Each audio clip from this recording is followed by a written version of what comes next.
ये कोई कहानी नहीं। हमारे ब्रह्मांड में कुल 14 लोक माने गए हैं, 7 ऊपर और 7 नीचे।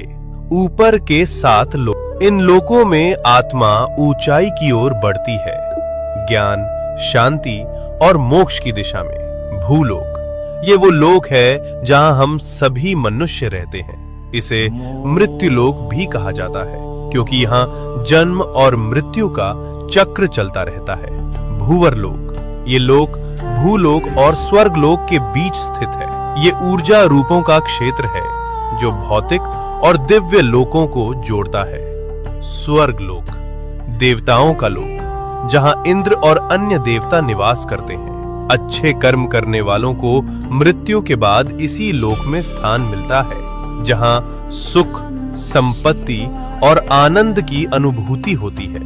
मेहरलोक, ये दिव्य ऋषियों, तपस्वियों और महान आत्माओं का निवास स्थान है, जहां वशिष्ठ और विश्वामित्र जैसे महान ऋषि तपस्या करते हैं। जनलोक, इस लोक में वे आत्माएं निवास करती हैं जिन्होंने ज्ञान और ध्यान में परम सिद्धि प्राप्त की होती है।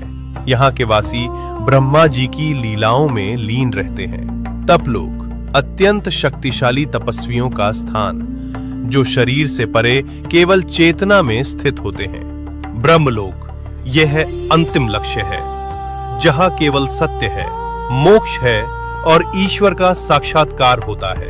इन ऊर्ध्व लोकों में आत्मा का जाना मतलब है धीरे धीरे शुद्ध और जागरूक होना। अब बात करते हैं नीचे के 7 लोकों की। यहाँ भोग, मोह और भ्रम ज्यादा होता है। अतल लोक, राक्षसों और मायावी शक्तियों का घर।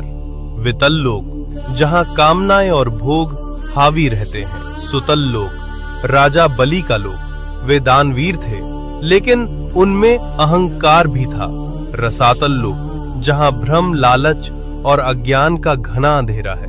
तालातल लोक, छल, धोखा और झूठ से भरा हुआ लोक। महातल लोक, जहां अंधकार और अहंकार का बोलबाला है। पाताल लोक, सबसे नीचे का लोक, तामसिक ऊर्जा और इच्छाओं का केंद्र। लेकिन इन सब का मतलब सिर्फ बाहरी दुनिया नहीं है। ये 7 लोक हमारे भीतर की नकारात्मक सोच और कमजोरियों का प्रतीक हैं। तो जब हम सच्चाई, भक्ति और सेवा में लगते हैं और जब हम लालच, मोह और गुस्से में फंसते हैं, हम नीचे गिरते हैं। सोच बदलो, लोक बदल जाएगा।